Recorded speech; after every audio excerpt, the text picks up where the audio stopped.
Welcome to this very special edition of the KAJ Masterclass Live, the show which ensures that you profit from your time spent here with experts, either through their industry insights, information, or simply learning from them. And today we have Francesca Amante. She's an award-winning entrepreneur, CEO and founder of AMANTE Company, public speaker, coach, author, National Vice President of Junior Chamber International, and a multifaceted leader dedicated to empowering individuals and organizations to reach their full potential. Welcome to the show, Francesca. Thank you, AJ. I feel so incredibly honored to be here today. What a blessing. Grateful. You are welcome to the show, Francesca. You are welcome to India in this online form. And I'm sure this is an audio format. We are just trying to, experiment a bit now instead of a bit of video. We want to be a bit more intentional towards audio. So this is much more towards on the audio side. And I'm sure a lot of people will benefit from this, would like to get this new experience much better in their own way. And I'm sure it is much more bringing to much more clarity for a lot of people. So we'll be talking about, unlocking one's full potential, how people can do this. So first of all, Francesca, to understand from you, how tell us a bit about your own journey, about yourself.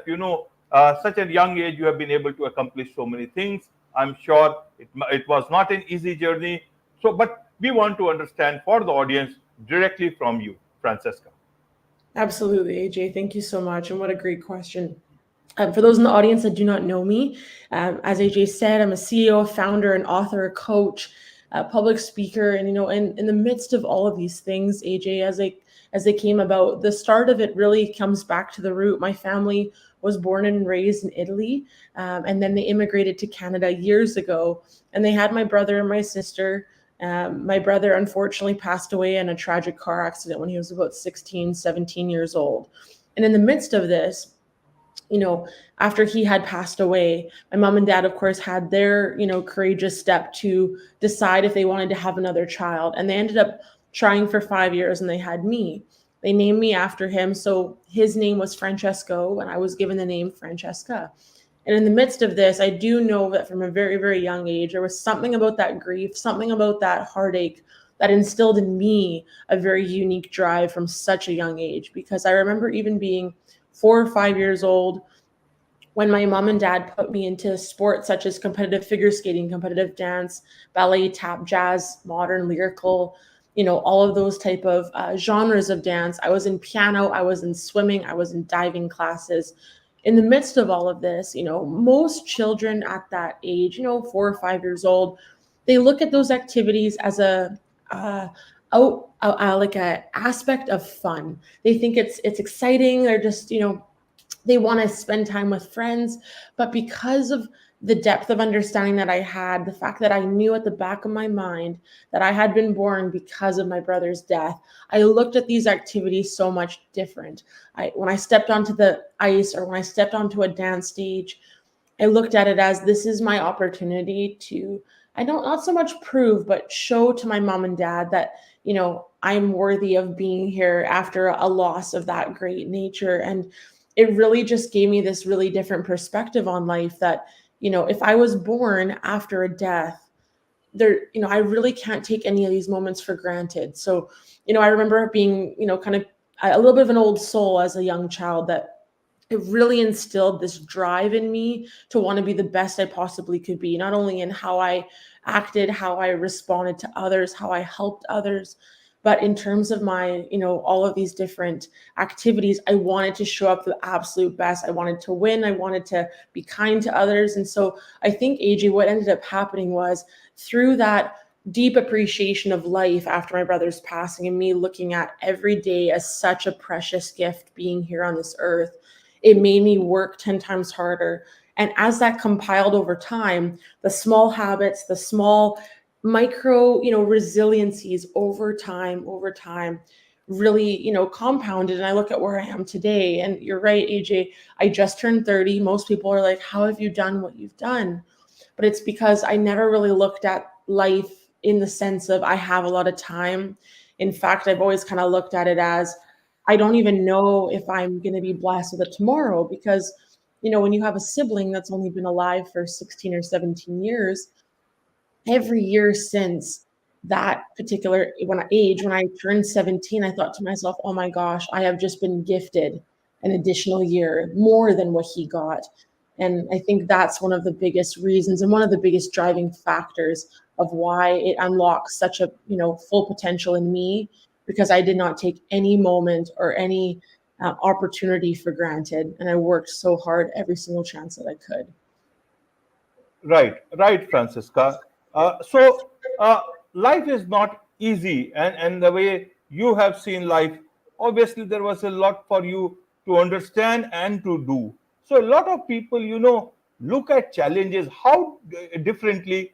How did you look at your challenges when it came to you? Because when it comes to unlocking their full potential, people get so bogged down by their challenges, they just forget so many things that they need to look positively, look at life that has it so much in store for them. So I want uh, to understand from you, through you, about how did you look at challenges in your life, and then achieved so many things that you have done till now, and you are only 30. Absolutely, AJ. And I think what it is, every time that a challenge came about, I looked at it, even, from the young age of 4 or 5, I looked at it as, if my mom and dad, who have served as an example, could get through something so tragic like losing their own son, I too can get through whatever I'm going through. That was one part. But the other part kind of comes into that resilience, that grit, that tenacity, that when those obstacles came about, we have two options. There's kind of that parable where there's this gentleman sitting in a bus and he has the option to look to his left and he sees the rock cliff. It's dark, it's, kind of cloudy. But if he just chose to look to the right, he can see over the horizon, the sun's coming out, and the birds are chirping. It's all a matter of what perspective we want to have. And there were many times in my life I've went through many different experiences that have challenged me, that have really tested my resilience at the end of the day. And every single time that those opportunities, I looked at them as an opportunity. I think a lot of people probably look at the hardships in life as a challenge. They're like, how am I supposed to get through this? There's no way. I can't do this. But instead of looking at something as a challenge, I looked at it as an opportunity. I'm like, I get to do this. I get to figure out how to work through this. I get to challenge myself to overcome this hurdle. And I know on the other side of it, I'm going to be better. And don't get me wrong, AJ, there were moments where, challenge arises and these opportunities to grow and to be better and to evolve, they come about. Of course, and there's still moments in those moments where we kind of ask ourselves, like, why is this happening to me? But I think one of the clear distinctions I had, I was about 17, 18 years old when this epiphany kind of was taught to me by a coach, that things don't happen to us, but they happen for us. So if we look at it that way, I can say, okay, I am undergoing this challenge right now. However, instead of looking at it as like, woe is me, this is happening to me, why? I go, this is happening for me. It's going to give me the tools to figure out this about myself. It's going to give me the inner strength to overcome X, Y, and Z. And maybe there's something about this that I'm going through, that I'm struggling through, that if I work through this obstacle, whether it's death, whether it's grief, or whether it's just a challenge in general, there's a version of me out there in the world that I'm going to be able to teach in the future how to get through that exact same thing. And I remember there was a part in my life where, there were certain things that had shifted and changed. And had I not, overcome what I did with grace and with a curiosity, there's no way I would have been able to help the amount of people I help today. I actually do resilience coaching for this exact reason, because there's so many people out there that get stuck and they don't know how to get out of those challenges. And so how amazing is it that, even like you, AJ, you have this incredible podcast as a platform to help other people hear voices and hear these incredible stories to help them through whatever they're going through. So I think if we're able to look at challenges like that, the world changes around us. Absolutely, absolutely, Francesca. You have put it very nicely. Now let's look at unlocking full potential from two aspects. One is the individual aspect, and one is the organizational aspect. Many a times, individual aspect we have already thrown some light. But what about organizations? As an individual, you have covered a lot of ground. As an entrepreneur, you are now the CEO of your company. You are an entrepreneur, and you are dedicated to empowering individuals and organizations to reach their full potential. Why is it that some organizations are able to exceed their potential, reach their full potential, but some are just they are not able to take off? Help us understand how can they do that. Help us understand, so that a lot of startups who have that potential but are not able to actually unlock that full potential. Absolutely, AJ. And the only reason I'm able to answer this today is because I too, at a certain point, was trying to figure out what that road to success looked like, what those processes look like. And years later now, I see very clearly, I have a wonderful executive assistant. I have incredible people that work with me that collectively make a team that is strong and powerful. And one of the most incredible ways I have found to have that success, whether you're a startup, an entrepreneur, a CEO, a founder, whatever your journey out there looks like, I have found that it's the small micro habits every day that make the biggest impact. It's kind of like that expression, a river doesn't cut through rock because of its strength, but it cuts through rock because of its persistence. And if you're consistent, that's when the game starts to change. AJ, I have an app on my phone. It's a habit app. And I got asked this actually the other day, which is funny. And this one person said to me, Francesca, how have you done the things that you've done? Like, no matter what comes your way, you do not stop. Like, your drive never falters. And I said, and I pulled out this app and I showed them all of the habits that I intend to do every day. I have setting my morning intentions in the morning, reading a Forbes article, studying psychology, reading an audiobook, doing gratitude research, studying the brain and behavior, doing a gratitude journal, listening to an informational podcast like yours, AJ, drinking my water, working on my brand, going for a walk, making my bed in the morning, getting 10 minutes outside, watching motivational videos, getting my steps in, all those things, making sure I'm posting on all the respectful social media channels for my audience. People think to themselves that these things just happen by accident. AJ, you haven't gotten to where you are today and all the incredible successes by accident. You have worked hard every single day and you have been so intentional with your habits to get to where you are today. So similarly for me, most people just kind of look at our journeys from the social media lens and they see, wow, what an incredible path. But they don't see behind closed doors, working for so many hours of the day and doing those consistent habits. So that's where it kind of comes into the organization. You mentioned organization, AJ. And so for me with my team, it would be, what's your checklist items? What do they need to be doing every day? Checking in with them again on Friday. How did that go? Do you have any feedback? Do you need anything from me? And I think too, as a leader, one of the gaps and one of the attributes that I think we often can forget, and one of the things that I haven't wanted to forget in my journey, so I do my utmost to keep doing this, me asking my team every couple weeks, how can I show up better for you? Because I think as a leader, it's very easy to get swept into, these people are working for me, but it's quite the contrary. I'm kind of working for them. They're going to work super, super hard to do what they're doing. But if I'm not giving them the right direction, if I'm not giving them the empowerment and that strength to say, you've got this, I believe in you, go and crush it, they're not going to be at their fullest potential. And, in the sense of that, if my team is not operating at their full potential, guess what? I'm not at my full potential. So, I remember being an executive assistant for or a luxury real estate agent actually for years, and I really, really enjoyed that path, AJ, and it taught me a lot. One of the things that it taught me was this: if you have a leader or a CEO that encourages you, that praises you, that says, I really appreciated what you did here, or gives you that constructive feedback. I continue to work so hard for that particular gentleman for years.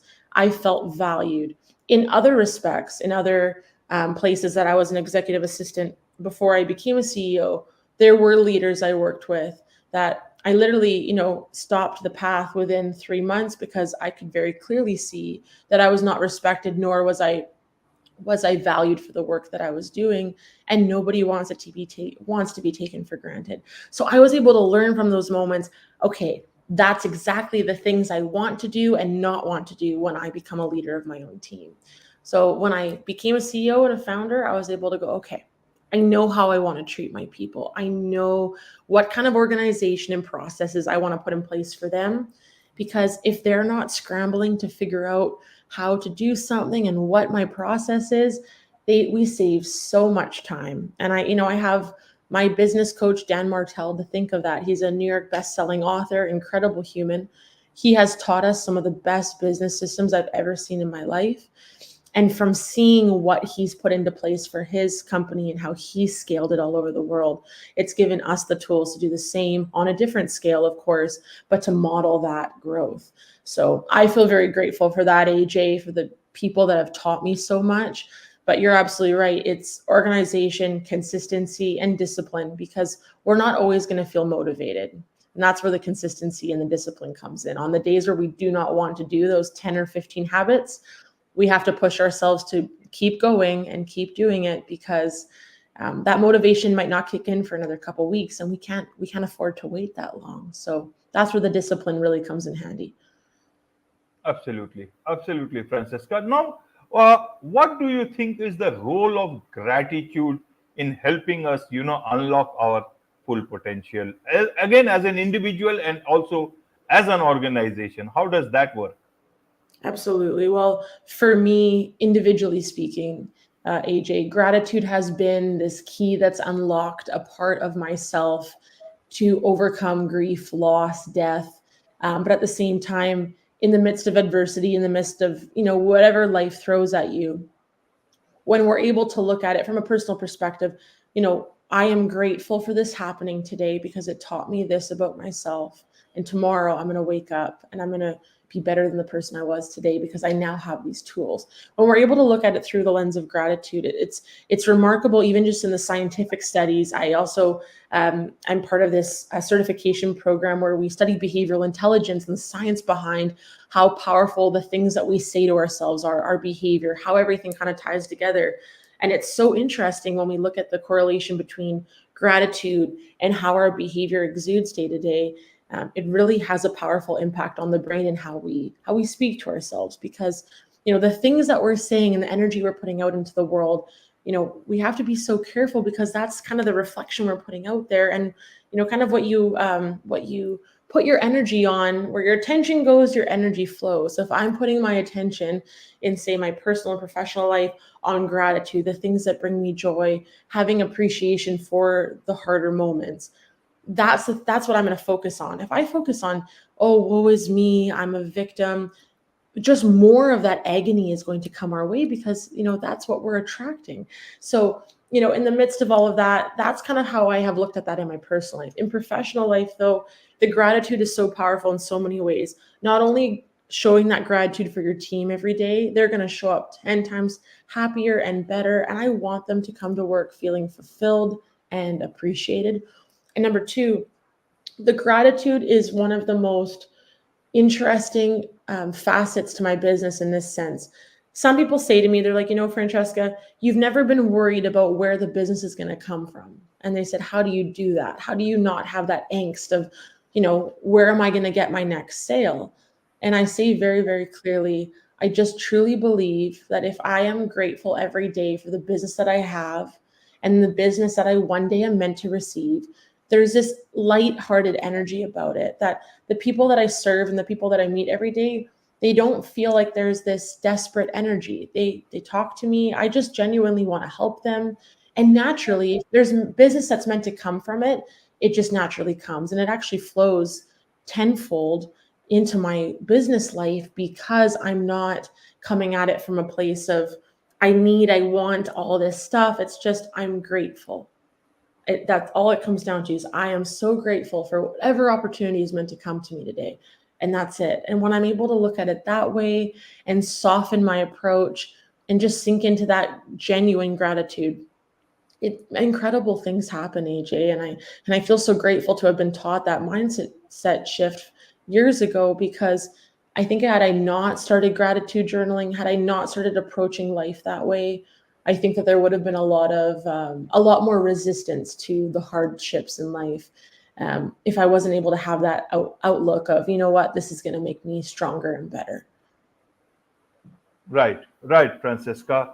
So there is a lot to learn from you, Francesca. So in a nutshell, if you would like to tell people what are the few things that they must always keep in mind so that they can unlock their full potential, reach for out for the goals, reach out to the stars. How do they do that? Absolutely, AJ. I would say start the day the night before. Don't get up in the morning and go, I wonder what I'm going to do today. Never do that, because you're in reactive mode. My suggestion is start the night before and be in proactive mode. Even if you take 5 powerful minutes in the evening, the night before your day starts, to say, here are my 3 intentions. I want to accomplish this, I want to do this, and I want to do this. Start with that. Then you're going to say, I am going to set an intention for how I'm going to feel tomorrow. Maybe they're going to feel gratitude. Maybe they're going to work on feeling more appreciative for the opportunities that have come their way. Maybe they're going to choose, their intention is that they're going to step out of their comfort zone. Or perhaps they've been working very, very hard for months on end, and they're going to choose to embrace joy and fun in their workday and really just let that, maybe let some laughter through them. But setting an intention the night before is so powerful, because when you wake up the next day, there is no guessing as to what the day is going to look like. Like today, AJ, I woke up and I was so excited that I got to speak with you. And that's what I was prepared for. I have a series of meetings after this today that I'm so looking forward to. And I have the set clear intentions of what I want to do, because it's so easy for us to let the days pass by. And by the time we know it, we're like, oh my gosh, where has our life gone? And also my other suggestion in terms of a tool to take home is make those daily non-negotiable habits. Even if you can make 3 to start off with, it may be that you get outside and you go for a small walk, you get that movement in. It's so important for our body. If that's available to you, get your movement in. Maybe it's that you want to write down a couple things that you're grateful for at the end of the day. That might be a non-negotiable. And then maybe a third one, this is a powerful one, AJ. I say to my team, one of their daily non-negotiables needs to be taking time to appreciate somebody else today. I don't care if it's a stranger, I don't care if it's a family member, friend, or someone on their team, taking a couple minutes to appreciate someone else, because the power in telling someone, I appreciate you, or I see you, I value you, it is so powerful. And so doing these daily non-negotiables every day, mixed with setting your intention the night before, that alone is an absolute game changer. My life and my professional world has skyrocketed in the last 5 years from that exact thing. And then number 3, AJ, I would say the biggest thing too, in terms of locking our full potential, is letting fear go. I know that fear is an emotion that we feel, but I also believe that on the other side of fear, fear and excitement, oddly enough, are very similarly tied in the brain in terms of the emotional response. So if I'm able to look at something and instead of saying, oh, I'm so scared to do this, I have rewired my brain to always correct myself. If I am about to step into something, I choose not to say the word fear or scared. I choose to say, I am so excited to step into this new adventure. I have no idea what to expect. It may still be scary, but the words that we say and the words that we, share out into the world are so powerful, because those I am statements of and those affirmations are so important too. I did that work for years where you stand in front of the mirror and you say, I am grateful, I am worthy, I am enough. And I'm meant to be here to serve this purpose. So I just think the words that we say are so powerful in life. And if we're able to set our intentions the night before, plan that day out, have that organization, and, do those daily non-negotiables, your world starts to change. And then on top of that, AJ, one of the things that I really do have my business coach to thank in so many ways, when you put processes in place in your business, it's amazing how much that impacts your growth. Because, for so long, it's so easy to get to keep doing the same thing over and over again. Whereas if you can put a system in place and maybe a template in place, oh my gosh, it's amazing how you can, it can save your time on something from maybe taking 3 hours to maybe taking only 30 minutes, because it's all organized, it's exactly where you need it, and it really will set you, your team, and your personal life up for success, in my opinion. Absolutely. Well explained, Francesca, especially the fear part. You put a lot of emphasis. That's very much important in today's time. I am sure a lot of people will benefit from that. Now, tell us a bit about your book, children's book. When is it coming out? And why did you write this book? Who is this book for? Absolutely, AJ. What a great question. I appreciate you asking. So, one of the reasons why I wrote this children's book, AJ, as I shared at the earlier part of this wonderful podcast, after my brother passed away and I was born years later, I have a lot of compassion and empathy for mom and dad. And how do you tell a little child at 4 or 5 years old that, years ago, before you were born, that you had a brother that, was killed in a tragic accident? It's never an easy conversation. It's so heart-wrenching. And, they did a really good job at communicating it the best that they could with the tools that they had at the time. And at the same time, I thought to myself, oh my gosh, there's got to be a better way. How can we share with our children, if there's any parents out there that have undergone loss, have undergone any form of grief or loss, how can we communicate that with our children and share it in a way that we're expressing the hope that came after it? And so the book is entitled After Loss Came You. And essentially the premise of it all is that, there's so many parents out there that, whether it's, they have a child that's stillborn, or there's, a miscarriage or whatever, or perhaps their child has died. I just feel like if there's this book that they can, read to their child, and there's this beautiful message of hope, there's this message of gratitude, there's this message of, and maybe for the child that has been born after the loss, that reminder to them that they're not here to fill a void. They're not here to be a replacement child, but they're just beautifully, uniquely them.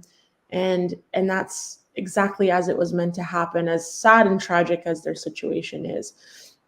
So that was one of the reasons, AJ. And then, the other part too is that throughout my journey, a lot of people have asked me, it'd be really wonderful if you could compile some form of a novel or a book that we could, use as an inspiration of how we can overcome challenges. Because even though the book is centered around loss, the same tools can be taken away in terms of overcoming obstacles, anything that we go through, and really having that attitude of gratitude to overcome that fear and step into, I'm grateful for today, and I'm very appreciative that I'm alive.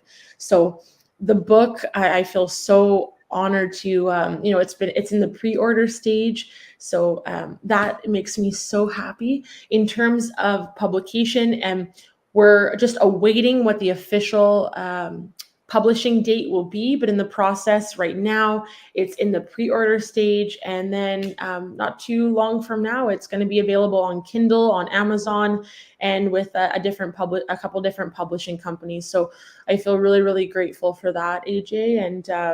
And just for the amount of people that I know, how many lives that it'll touch and impact in a positive way. Absolutely, absolutely. There is much to understand about business, about life, about so many things. And I'm sure a lot of people would like to learn more from you, Francesca, more about you, more about your company. So, what is the best way for them to connect with you? Absolutely, AJ. I would say my Instagram is, if they would like to reach out to me there, on my main profile, which I'll give the name of, it's Fresca. So it's kind of my first name abbreviated with my last name. So Fresca Amante is the handle for Instagram. Once they reach out to me on there, they'll notice in my bio, there's a link to every single page. My a Resilience Coaching Academy. There's a link to my conferences that I do all over that empower human beings, entrepreneurs, CEOs. Everything will be there, as well as a link to my book. So that's a really wonderful place that they can reach out to me. And secondly, LinkedIn as well. So if they want to add me on LinkedIn, that's also where I am. And I'd be so honored and happy to connect with any of the people that reach out to me from this incredible episode. Wonderful, wonderful. With this, it's a wrap on this very special edition of the KJ Masterclass Live. Thank you so much indeed for joining us. Thank you, AJ. It's such a pleasure to finally get to meet you today. Thank you for your time.